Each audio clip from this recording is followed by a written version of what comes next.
Hello and welcome to the Golf Guys View, guys. It's quarantine time. We're chilling. The Let's Talk GOAT series is back. Episode 3. Ethan, introduce yourself. What's good, people? Back at it. Got another topic for you lot. Hopefully you lot enjoy. For real, in comments, whatnot, and yeah, we'll do what we can. All right, so today's topic, look, news is small. It's far between. Sparse, one would say. But we're bringing you European Championships. Man, to think that in under 30 days it was meant to start, eh? What's your thoughts on that initially, man? Upsetting. Because, it's these tournaments, every year you get your break, but then it just breaks up, it keeps the flow going. You finish the season strong, usually with the Champions League and whatnot, the league's done. And you go into a tournament where it's like, okay, these big players are still about. You had your month break, but you go straight into it, and then it prepares you for the start of next season. You know what I mean? For real, it's like more football.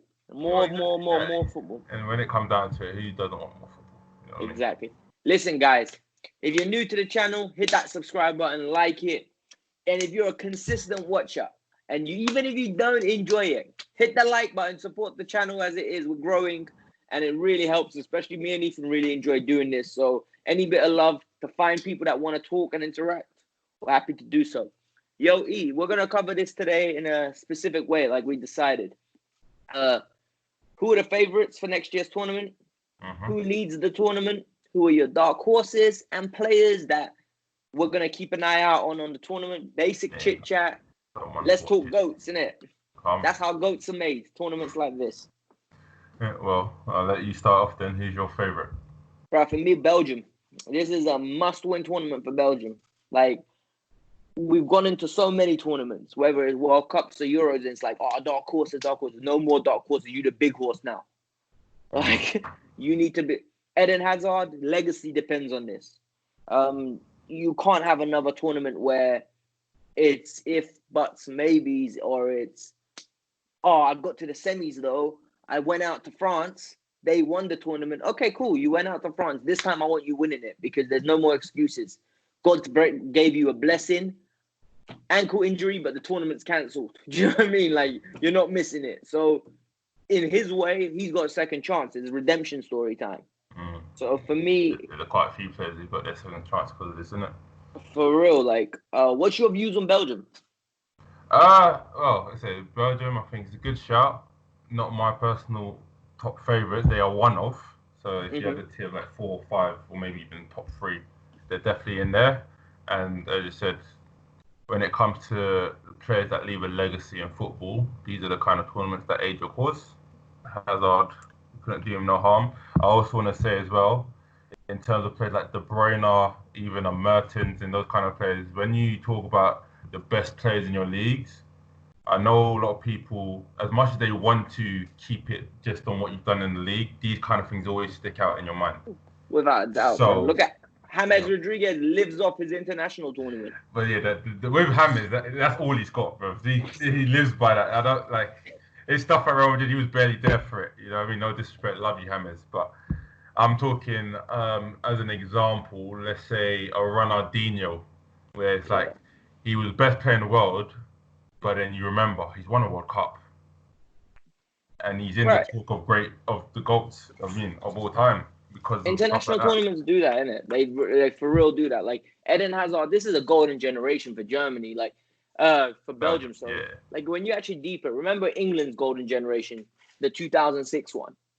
They didn't achieve, and you know what? We as a nation look back on them like, "Rah, you lot underachieved."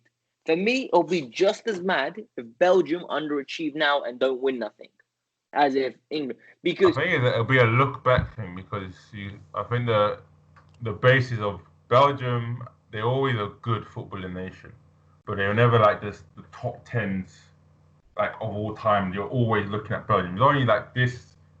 They had one bunch, I think, in the 80s or 90s with a man stint, but then these is like their greatest bunch of all time.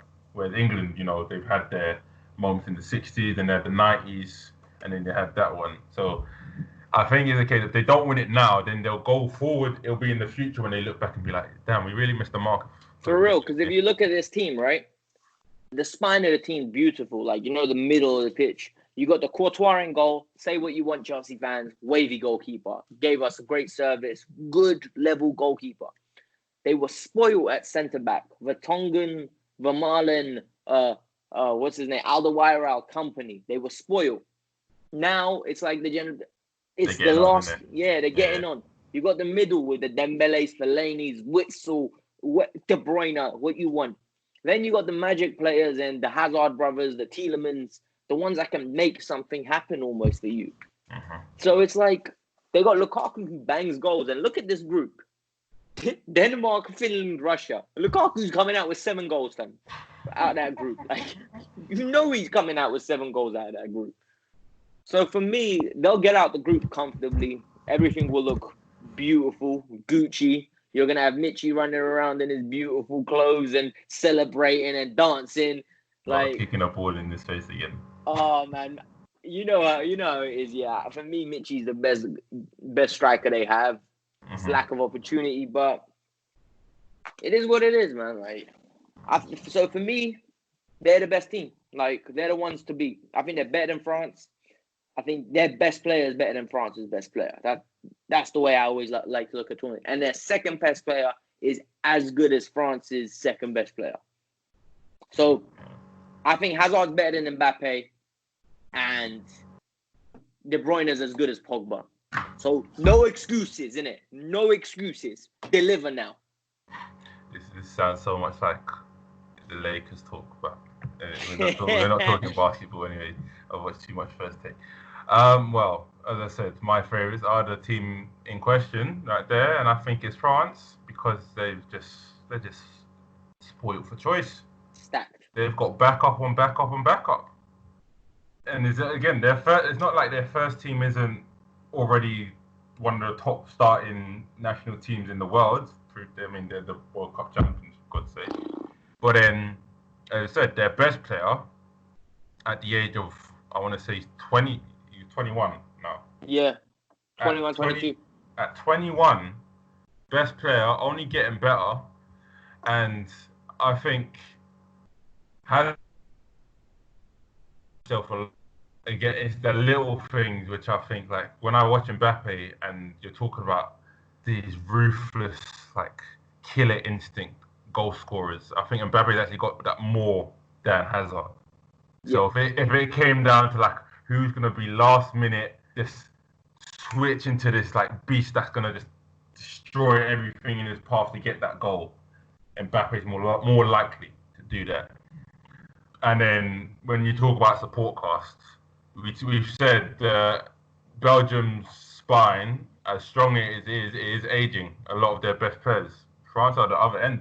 They're all in their prime, and they've got some experience if they need to count in it. But then they've got these young lot coming through as always. They just got a freaking turnmill of players. You're saying the backup cast. I was literally just what you're talking, and I'm thinking, name a position. Like, this is for you. Name one position on a football pitch. What, anything? Yeah, just any position. I don't know, centre back. Centre back. Varane, Laporte, Zuma, Sarko, Umtiti. 5 players that could start. Exactly. That range across ages as well. That's what I'm saying. You've got players coming in, you've got the experience, and then obviously you've got like Fiona Hernandez looking at the brothers over in Bayern and whatnot, and those kind of players. You still had Pavard, who's probably one of the youngest like here. He had a breakout at the World Cup. Look at this. I say centre midfield. Umtiti, Pogba, Ndombele, like Kante. No, not Umtiti. Yeah, Matuidi. Matuidi, that's the one. Yeah, bro, like, they've got so many midfielders. They're spoiled for choice.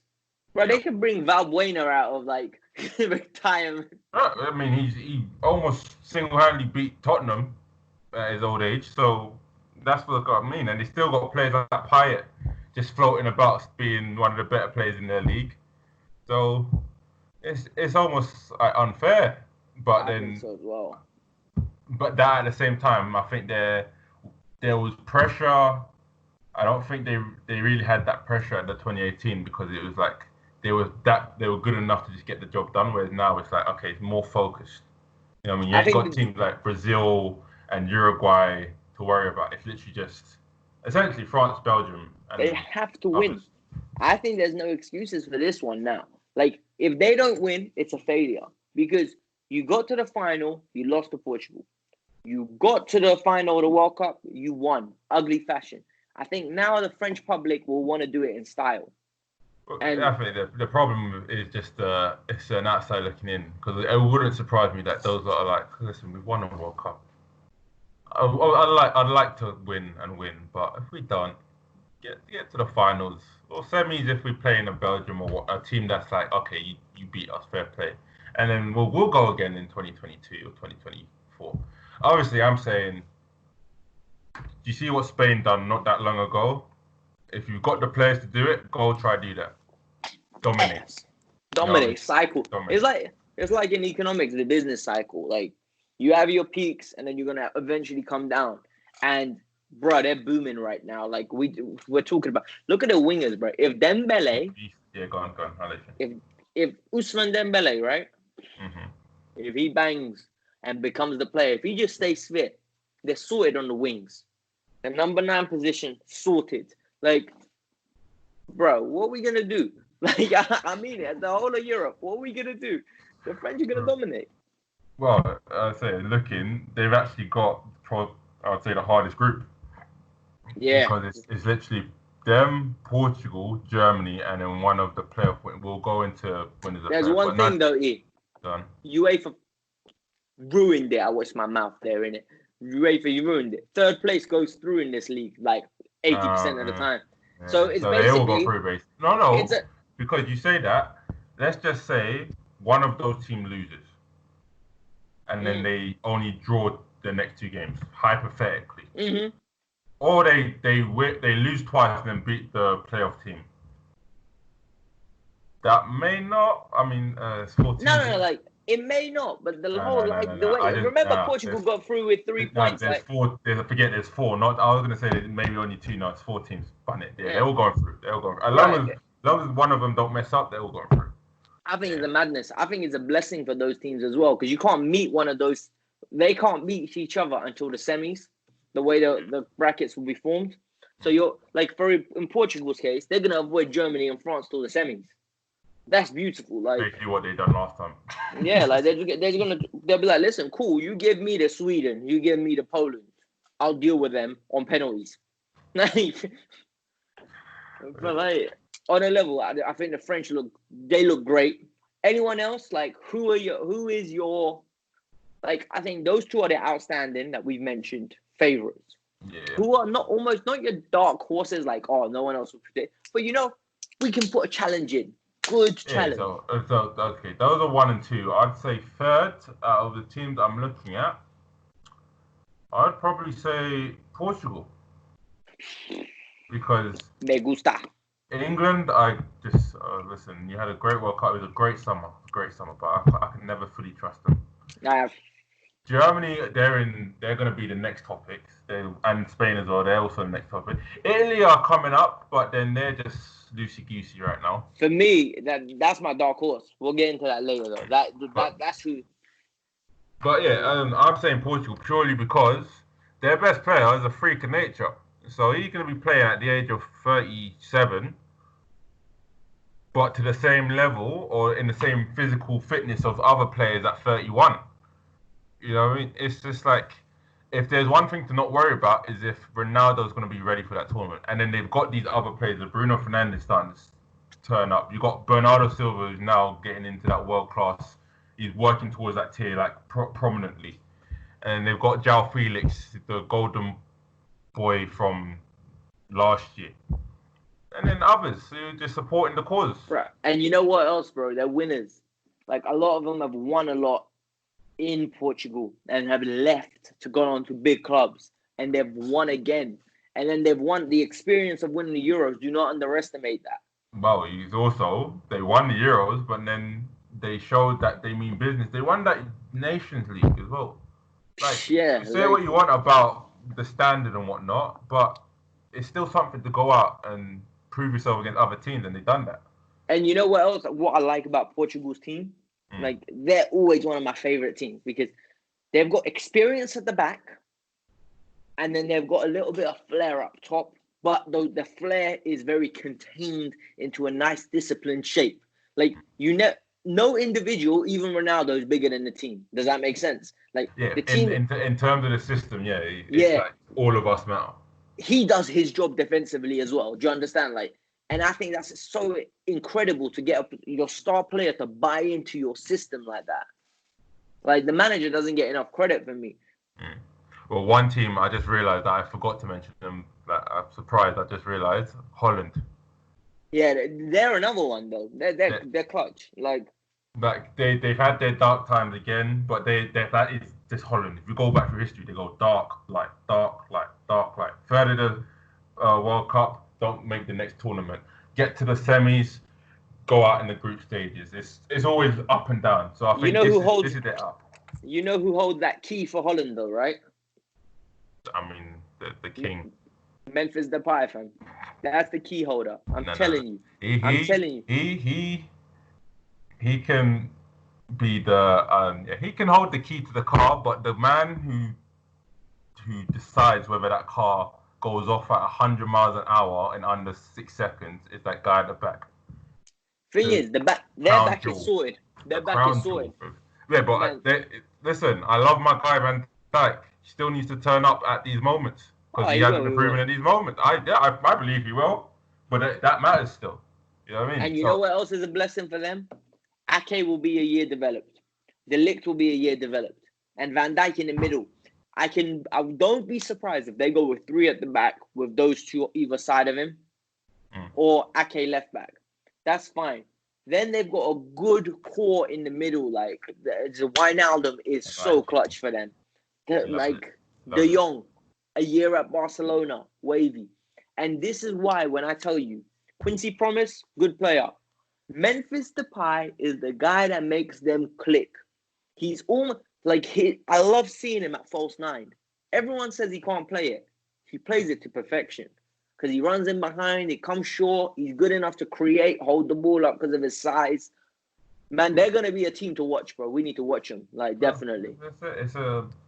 People need to realize just because you're a great player or you're not performing right now, there's levels. Sometimes it's the players around you. At Lyon, he has to play left wing. No one else can do it for him. And they've got Moussa Dembele who has to play up top. He's not playing anywhere else. So he's got to make do. Whereas Holland, listen, they're one of the originators of total football. The originator.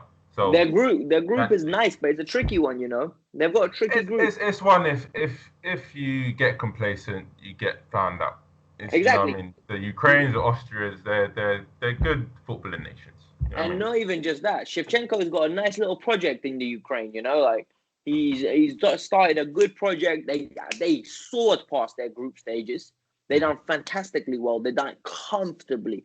Like, yeah, you know me and my Eastern European roots. I love to look at our teams, yeah.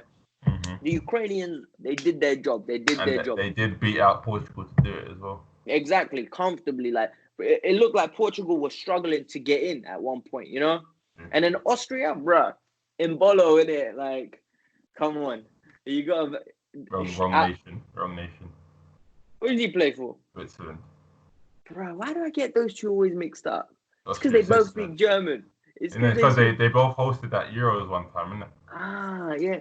But no, what's it called? Arnautovic, the other guy that they have, huh? Alaba. But they've got one more player. He always gets props. He plays in the German league. I never remember his name. He gets a lot of props. I'll find his name and I'll tell you in it. Mm-hmm. He's blonde. Yeah. Listen, you keep talking, I'll find it. No, man, but all jokes aside, though, they're like, that group's an interesting one. Like, it's not a gimme that Holland will get through. Because they got to do a job. Because these kind of tournaments, when you get a group like that, that's a chance to go, all right, we're here. Let's show up, you know what I mean? Let's prove ourselves, get in the right mindset for the knockouts. Because if you take the groups lightly, it shows. All right, what about our boys? Inglaterra. I think this is great. England, listen. I say every tournament is a chance to prove me wrong. I'm all for being proven wrong. Because listen, 2018 was a great summer, incredible summer. The sun and the football were in perfect harmony. Okay, but a big part of that was us coming second in the group. And then look at the run we went on. It's like Colombia, good footballing nation, very tricky players, but they're not one of the stalwarts in national football. Sweden, they're a decent team. There's no Ibra, so there's no standout player there where you go, oh, that one guy could change the whole thing. Yeah, we've done what we had to do. Croatia. Did our job. Listen, Croatia, they're a bunch of ballers over there. And respect to getting to the final and doing what they did. They've got to the semis before. But realistically, no one can try and lie to me and say, yeah, we expected them to get to the semis. Quarters, 100%. I backed them to get to the quarters. Like, Argentina were going through stuff and no one was thinking of Argentina coming second in their group, if we're being honest. For real. This is what I mean. England, you done well last time. Now you just got to keep proving it. When you come up against a challenge, at least beat the challenge. So if you get to the semis, beating someone beforehand that you got, okay, respect. And then you've got a level to work with. Until that happens, I'm always going to be skeptical. For starters, they've got Croatia in the group, so you've got to beat them. You got it. Yeah, we have to beat them, and Czech Republic as well. And whoever finishes third, it could be Scotland, which will be kind of lit. Pubs will be going crazy. Though. I'm just like, we had Czech Republic in our qualifier. I don't know how they worked that out, but they beat us. They beat us once, but we dealt with them comfortably at home. It was just one of those things. We were basically qualified, so. I don't get how we got the same group, but yeah. For us, yeah. If you look at the teams, right? So now you look at a team like you have the England squad. We're very blessed. If Kane is fit and gets back to regular Kane, we're blessed because we got Kane. The wings are sorted. We don't need to complain about the wings for a good considerable amount of time. Raheem, Callum Hudson-Odoi, Jadon Sancho, and Rashford. That's beautiful. Greenwood is going to come through. We'll see what he's made of this year. And I'm hearing great things from every Man United fan about him being a phenomenal number 9. Midfield, bruh, I'm going to let you take this one because how many options do we have in that midfield 3? Like, well, yeah, listen, the one thing I think England teams, past and present, even our golden generation, there was always players that you go, yeah, we've got a good bunch. We've got good core players that we can pick from. It's just this. England are notorious for not having this in recent years anyway. But I think they do have this, especially this young core. But that's what it. You think they do, we've got nothing to prove they do. Oh, I think I disagree with you. The youngsters have been winning youth tournaments in England. Like, I know youth tournaments aren't the be-all and end-all, but these youngsters are coming through now. So, like, the Jadon Sanchos. But that's it. Right now, we've got, let's say, 2 that are in the England squad that come from that group. Fikayo Tomori, come through. He was a starter. Callum Hudson-Odoi. Was he in the last England squad? Yeah, he was in the last squad. Because I remember they gave him a minute. They gave him 2 minutes just to trap him, so Canada can't take him and Nigeria can't take him. Fair enough. Yeah, so like Tomori, Odoi, Sancho. Special mention Foden because I know he's just like maybe next year's the year, but that's it. We got 3 of those players. Hey, if they can come in and then just get the other established lot to fix up, I'm all for it. But it's still time to be proven. But, bro, you know what my issue is? The gaffer. I don't like him. I don't think he's a good manager. I really don't. I think he's going to be the letdown factor. You know how I said Portugal have a structure? It's because they have a good manager. We don't. Oh, okay. So the key here is when you say manager, there's levels to managing.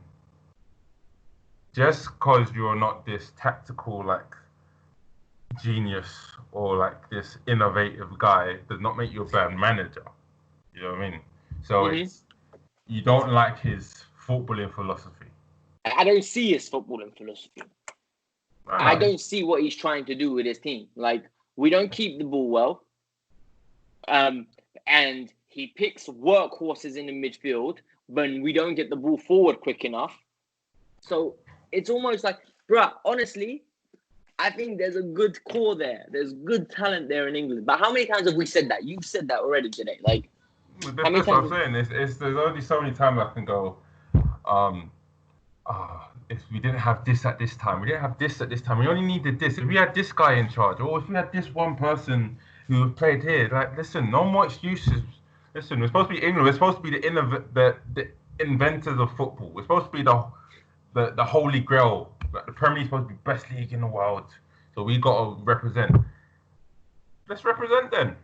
Start representing. All right. Let's represent. How far are we getting in the tournament? Prediction now. Let me just look at all the teams. I'm going to say we will get. I can trust this because of the whole 16 teams out of 24. I think we could get semis. I think we will minimum get quarters. Yeah, I think quarters are a guarantee. Yeah, then it depends who we got. But then that's where I can't say for 100%. Oh yeah, we'll get semis now. I think a lot will change depending on the development of a young Jadon Sancho, on Callum Hudson-Odoi, on a Marcus Rashford. Are they going to take the next level and become the killers? Because if Foden comes into this team, like, no one can convince me that a midfield of Foden, Ruben Loftus-Cheek, and a Jordan Henderson is not a good midfield. You got the general, you got creativity, and you got the controller. Like, no, it's good, but again, there's other levels, there's little intricacies to the midfields like that, where it's like there could be something else missing that we can't see. That's what I mean. Whereas when you look at like a France, when you have Pogba, Kante, Matuidi, you got experience, but you've got them in their primes. You've got energy. You've got Pogba, your main like outlet, covered on every end, but he's also doing his job both ways. Whereas the others, again, it's just a proving. If they can come in and prove that they all work together, then I'll happily shout up about that. What about Germany, bro? Well, these are the groups where I'm talking about the teams that need to bounce back because they're in a very big lull on the national stage. Germany. Last time took an L, but tonight I bounce back. Literally, exactly. Germany went from World Cup champions to semis of the Euros. They had a good tournament, but France dealt with them because it was France's home nation they were supposed to win, and then they sank without a trace. It's that they didn't have an excuse of saying, they had this team to go up against, and then the other team just came out. No, they were overwhelming favourites in their group. It was Germany, Mexico, Sweden, and South Korea. And they came after they ended up coming last. They lost to South Korea. Madness, innit? Absolute madness. So yeah, they need a good tournament. How they go about it, I don't listen. They still got players because Germany's that one nation again. If we don't talk about France, they're the next best in always having talent in every single position. But Germany, potentially, you know what's going to save them, and it will save them greatly. Mm-hmm. Muller's got experience and turns up in big tournaments bar one, right? So we'll give him a benefit of doubt. Mm-hmm. Gnabry and Sané are clutch. They're big-time players. Like, they've shown, come of the hour, they turn up. And with another year under their belt, and now with this Sané deal to Bayern Munich happening, well, that's what could save him because you got to think if he was to play this year, it would have been a year of no football. But he wouldn't have played. He wouldn't have gone to the World Cup, to the Euro. Well, then there you go. So, for me, Germany, it's just one more year to think shit up. Like, with Jonathan Tah coming through, Kimmich at right back, you're almost just developing your team. They'll be fine. For me, it's like, bro, the only thing is they got that train at the back, Sule, who can't run. So it's just like, what happened to that? Because he's a new age Mertesacker, bro. Because they're sorted in goalkeeper, bro. Goalkeepers. Testega's finally come of age. And as long as Bayern have stopped doing their whole, if Neuer plays, then we're top of that, Bayern, okay? You lot have got the league. Let Germany do stuff, okay? For real, I agree with you 100% there. Bro, another thing. The Spanish. I'm going to say, so the other two, just so I'm clear on who I want to talk about in this category, is Spain and Italy. So Spain will start off with, again, same thing. Since their dominance from 2008 to 2012, up there with the greatest national team dynasties of all time. Maybe, yeah, It's without a up there. doubt. Like, you know, when you Without a doubt. debate, you go back to Brazil, the 50s, and then you got Germany. And oh, you know what I mean? It's up there. But Brazil, then, the 90s, early noughts. how do you follow that up? You go out without a trace in the World Cup. I don't even remember. I think they got to the round of 16 of the Euro 2016. I think. I think so. I think can't so. even remember them what They they didn't done. come out the group. That's the one. They didn't come out the group. Holland came out the group. That's Van Persie's header, right? No, that's the World Cup. That's 2014. They didn't get What? out of that group. 2016, they got out of the group, but I think they went out around. That's what I mean. It was so like Spain. Russia. World Cup. 2018. Bro, they've been that bad for that long.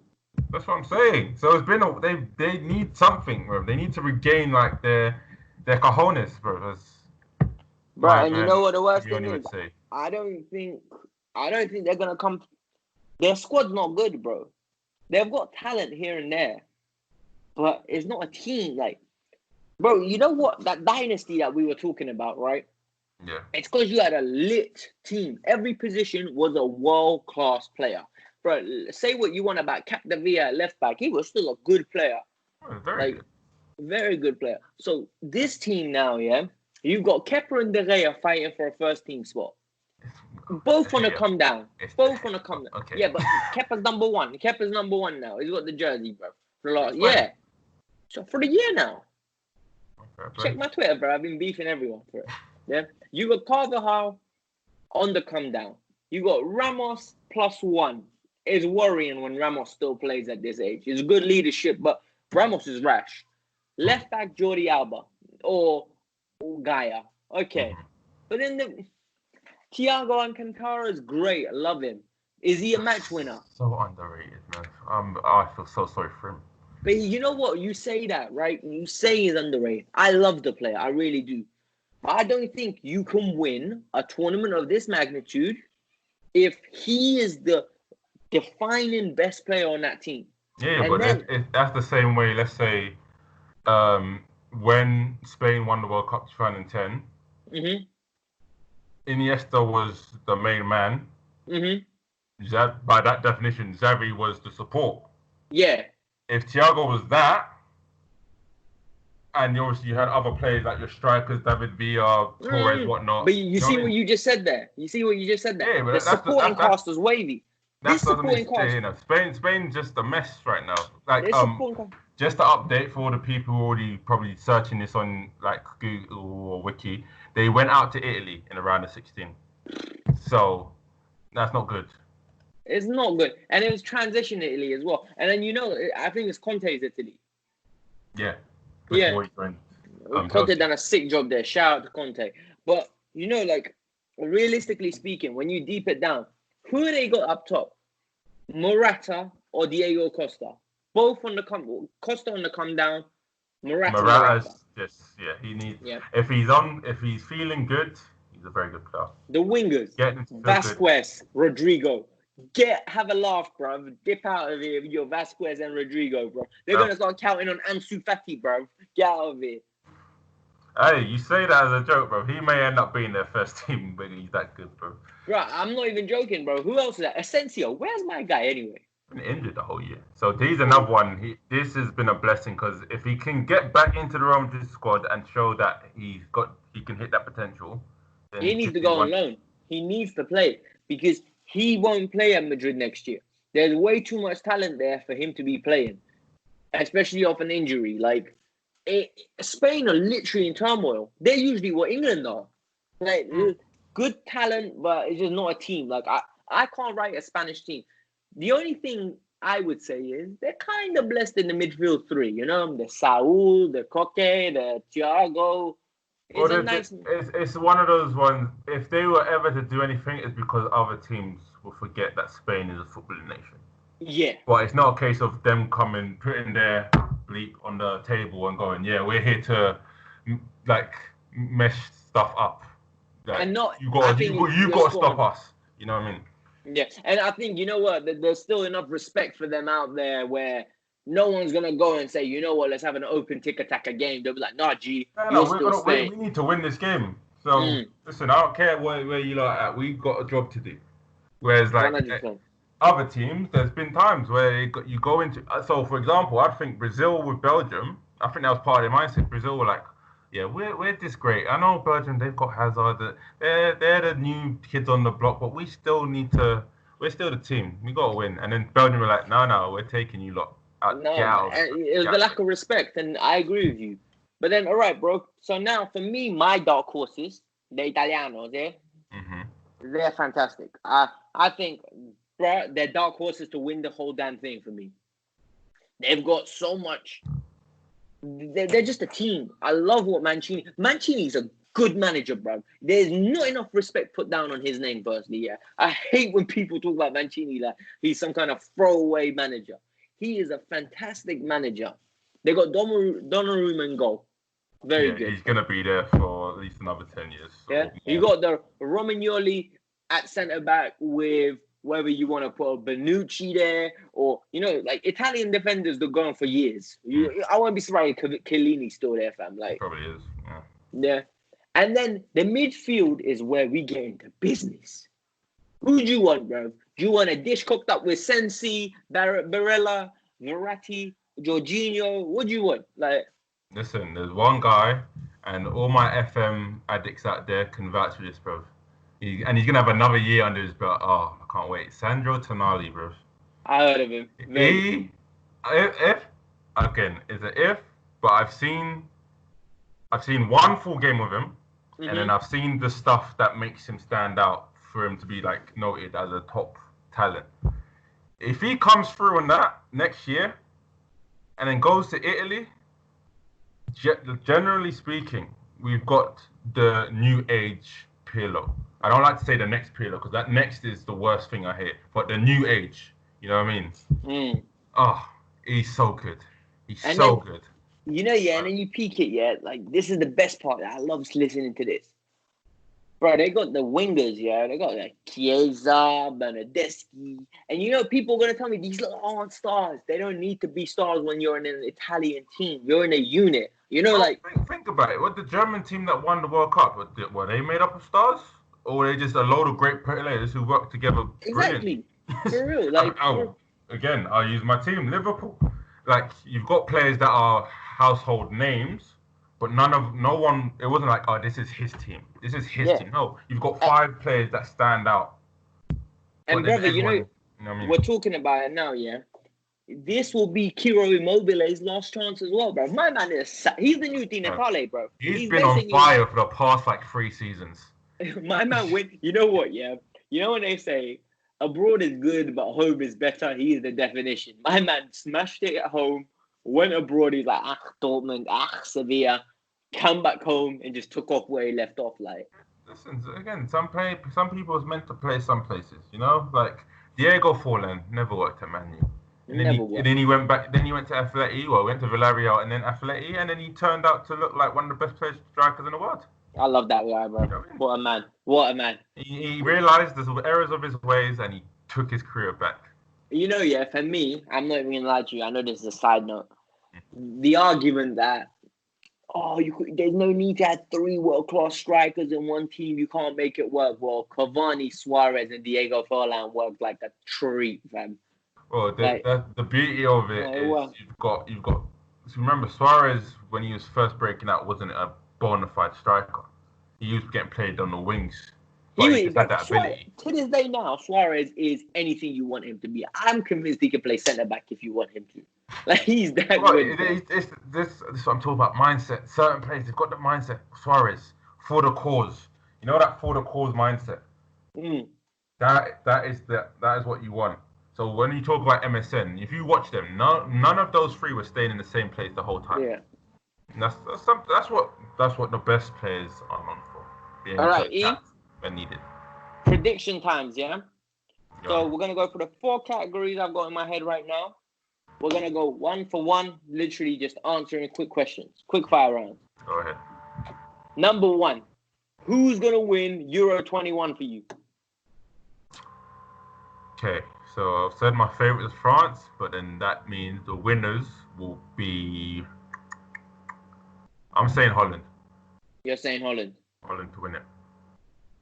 After everything we've said, I think the French will take over. I think the French will dominate, and it'll be them. Who are your dark horses, my good friend? Dark horses, I can't say Holland because I said in Twitter, so I'm gonna say I would go. You know what? Actually, because I speak, and I think this is one team where if anyone ever mistakes to underrate them, they're gonna mess everyone up. It's Germany. Germany, yeah. They've got another year to sort themselves out. I think they'll come back correct. And the year of German engineering on themselves, bro. Yeah, their efficiency is untouched. The most efficient nation in the world. Look at, but they're the one nation that's gonna bring us football. And then, okay, for me, Portugal, bro. I think Christie's going to prove himself. I think Christie's going to just add another, accolade on the belt. Like, I saw a quote from him the other day, bro. Listen to this, Ethan. My man said, I'm going to smash Pele's records. He literally said, I'm going to catch up to Pele's records. I want to be the all-time undebatable GOAT. I love that. I think he's fifth or sixth on the all-time goal scoring list because he hit 700s. Yeah. 2 months ago or whenever. Mm-hmm. He is 121 goals away. I want to say. From who? Who's the all-time goal scorer? Ethan? Hello? Sorry, ladies and gentlemen, we have some technical difficulties over here. You know how it is with the Wi-Fi. Ethan, are you back? I'm here.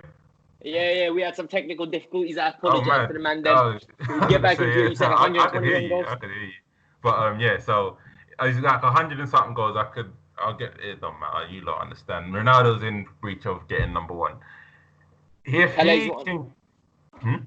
Pele's one? No. It's some Iranian. That's what I mean. It's some next Iranian striker. I think Pele's at third. Dash him out. No, but that's what I'm saying. It's like Ronaldo's the kind of guy. He wants to be number one on undisputedly. So 121 goals. He's gonna go until he's 40. I think. Literally. I do as well. Go on. I think you know how everyone was loving Giggs in it. Oh, Giggs done this, so Giggs done that. This will be the real coming of 40, okay, and revolution of football, fam. Get that dead Welsh baller out of here, bro. He's not even the best baller of his. B-Tech Craig Bellamy, bro. Let's move on in it. Get me started on Ryan Giggs, bro. But no, I think João Felix will have another year. Bernardo Silva will be the undoubted. I think he'll be the best player on the team. On that Portuguese team. I think Ronaldo will be the goal scorer. But people will, it's Ronaldo's team. Yeah, no. If you look into it and you see who's the reason behind it, yeah.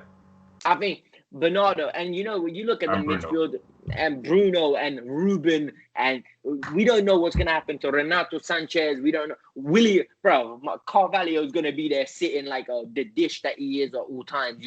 Not moving anywhere but just blocking everything. They just got a very good team. And then they also another standout player, Ruben Diaz. He'll be of age by that point. And you know who else, bro? What's that guy? Guedes? Well, he played at the World Cup. He had a good World Cup. He's meant to be a good player as well. They've got talent coming through. So they're going to be fair. And, right, how can I disrespect? Guerrero, one left back. You got Pereira, Cancelo on the other. I bet they are fine. Yeah, good pick by me, if I say so myself. Very good pick by me. All right. Top goal scorer. Let me think properly about this. If I had to... Okay, so this is something we're going to touch on later. Okay, so I've got my kind of out there, but I want to say it. My actual top, I think... I'm going to say Kane. Because I feel like... Oh, yeah, okay, you're saying Hazard. I don't know. No, not Hazard. Hazard Kane, Harry Kane. Yeah. Harry Kane, bro. Man like Harry Kane. But I think he's gonna do the same as the World Cup. I'm not gonna lie. He's gonna score. He's gonna be in the right place for 2 goals, and he's gonna score 2 pens. It'll be in the right place for 3 goals. No discrediting the goals, but I think he'll get top goal scorer in that manner. Don't you think it's refreshing though, as an England fan, to just have a striker that we know will get goals. Like, I actually think that's very nice to know. Like, it's when it comes to the mental game, it's one of the best things you can have on your team. and bro, you know what? People use that against Harry Kane. Innit? Oh, he scores again. Bro, listen, if everyone else does their job, we win a lot of games in it. So, and we don't have the Iceland experience. I never want to go through that again. No, I think that showed how bad England were at that point in time. For real. Coming off of a bad World Cup as well, it just that was the state of England. You see what happens when you lean on Dele Alli, fam? That's what happens to you in it. Yeah. And for me, Lukaku, for the exact same reason as you said, Romelu Lukaku in that group with Finland, Russia, and Denmark. He's gonna score 5-6 goals. Like he's a machine. I want to shout out because you brought him up and his ruthlessness when he turns it on. I'm putting Immobile in that top goal scorer category. Ooh. But then the one I want to talk about, and he hasn't even qualified for the tournament yet. But I think one of the categories you want to talk about was breakout star, innit? Say it. Man, like Erling brought Haaland. Fully. If he can get that, if he can pull his nation there, which I think he'll have to score 5 goals just in the playoffs to get there. But if he does that, I think. Wait, let me check one more thing, because if he's playoff winner D, then I take back everything I just said. But right, for me, yeah. He's in C. Yeah, C is fine, because C, if they get C, where is it? Sorry, England. Yeah, so England, Croatia, Czech Republic. Listen, I don't care what English defensive pairing you've got, we're susceptible to goals. Croatia on a downturn after the World Cup, and Czech Republic are a decent. Czech Republic. You know what I mean? Yeah, don't be surprised. Yeah, don't be surprised if Norway actually get out of that group. As well. You mean 3 teams can qualify? So, yeah, Haaland he's my dark horse to have the best tournament. That's going to be clutch. Okay, so you said you basically answered your next question. Yeah. The best young player at the tournament. For me, I genuinely think Jadon Sancho will be the guy. I think it will be his welcome to the party tournament. You know, where he will leave that tournament a star. You know, in names. Like, England will get to the semis. People will be like, you know what? England going to win the next World Cup in Qatar because look at Sancho. They're just going to have to add it, tweak a little thing or two. I genuinely think this guy he's the real shit in it. Like, there's no other way to put it. I've also got 3 stand-up players. So aside from Haaland being the young one, the 3 actual contenders for best player of the tournament. Oh, that's the last one. Let's wrap it up. So yeah, three contenders for best player in relation to winning the whole thing. There's 3 that decide this whole thing for me. And I know I've said Germany are dark horse, France favourites. Hazard, Mbappe, Van Dijk are the 3 keys to how this whole thing turns out, in my opinion. No Cristiano? No. Because Cristiano's done enough for that, and he's won it. I think this is the tournament where if he wins it, he wins it. But, as you said, I think Bernardo Silva will be the key. I think Bernardo and Bruno, but, you know what I mean? It'll be that kind of thing. Yeah. But in relation to the other 3, Mbappe, Hazard, Van Dijk, I think one of those 3 will win the tournament because of one of those 3. But it's going to be mad though, isn't it? Like, I'm actually really looking forward to this tournament. Like, for Eden, like we need to reiterate, this is the redemption story for Eden Hazard. Like, he needs to prove himself on the biggest scale. If he wants to be memorized, like, if I want to tell my kids one day this guy was as good as Messi on his day, then I need him to win a tournament or they will laugh me out in it. Because this guy, was magical on his day. And he's had a lot of his days. So, bro, give me your fortnight in it. Give me your fortnight. Well, one thing I think is going to be a weird thing to adapt to is there's going to be World Cup qualifiers going on throughout the year in the build-up because the other stuff keeps going. So you're going to go from qualifiers to the Euros instead of it being like, oh, you've just qualified. Now you just get on with the league, you go on with your business, and then you go, okay, here's the tournament you just qualified for. I think that adaptation, as well as the other nations trying to sort their stuff out, is going to make for an interesting tournament. A great tournament. It's got potential though. I think the Euros 2016 with the 24 was the one which was iffy because of the increase. I think now that we've adapted to it, it should be better this time around. And you know what? Coming third and winning the whole thing. And everyone's gonna you know what? Yeah, I get coronavirus has been terrible, and we're missing football. But I think in some way, for some players, like we said, there's a lot of redemption stories. Silver lining, you know what I mean? Certain things happen for a reason. You know what I mean? Yeah, and who knows, man? Asensio might become one of the best players in the world, throughout the year, or Leroy Sané is gonna have his catalyst moment. Like he's pictured. Eden Hazard. There's a lot of players we haven't picked out because let's just one random example. I'm looking at him now. Denmark and Eriksen. Eriksen has a year to go. Okay, the whole Tottenham stuff's behind me now. I'm happy at Inter. Let's take that to the Euros and let's do. You know what I mean? Yeah, let me have a bad boy moment at the thing. Lord Bentner might come back or retirement, bro. I see. But you know what? I mean, Ibra's back as well. He might. Hey, you lot. So me and Ethan are going to wrap up. I hope you lot enjoyed Let's Talk Goats Part 3, 103. Ethan and I will try to do this as much as possible. I hope you guys are enjoying it. The last two done perfectly. Go check them out. Tell them, plug it. Tell them to like, subscribe. They don't listen to me half the time. Well, you heard it. Please like the video, support the We channel, out. Subscribe, get the numbers up. Please also comments. Interact. Hopefully we can get to a point where if we do the next one, we have stuff to go back off on this one and, reiterate that kind of stuff. Hey, for real, I think this is off the script, but Ethan and I are happy. Ask questions below. Next time we do it, we'll literally answer those questions. We'll have a little section, maybe at the start or even at the end, where we just go Q&As, whatever you guys want. Even if you've got suggestions of topics to think, because I think it's a time now where there's no live football. We have to go. All right, what kind of stuff can we bring up? If you've got something, I think you should talk about this. Put it there, man. It's hard to make content, isn't it? It really is hard to make content because we don't want to be just sitting here talking about transfers and fantasy land because it gets boring after a while. How many times am I going to tell you, Chelsea should have signed Haaland? How many times am I going to tell you that? We always want to try to keep it relative, isn't it? So exactly. And, you guys must love football if you're sitting here for 52 minutes or whatever. You got this far, then, you lot are the real ones, innit? So. Exactly. So Euros, we're excited, innit? So keep us up to date. We out in a bit. See you later, E. In a bit, boys. Later. Peace. Thanks for having me.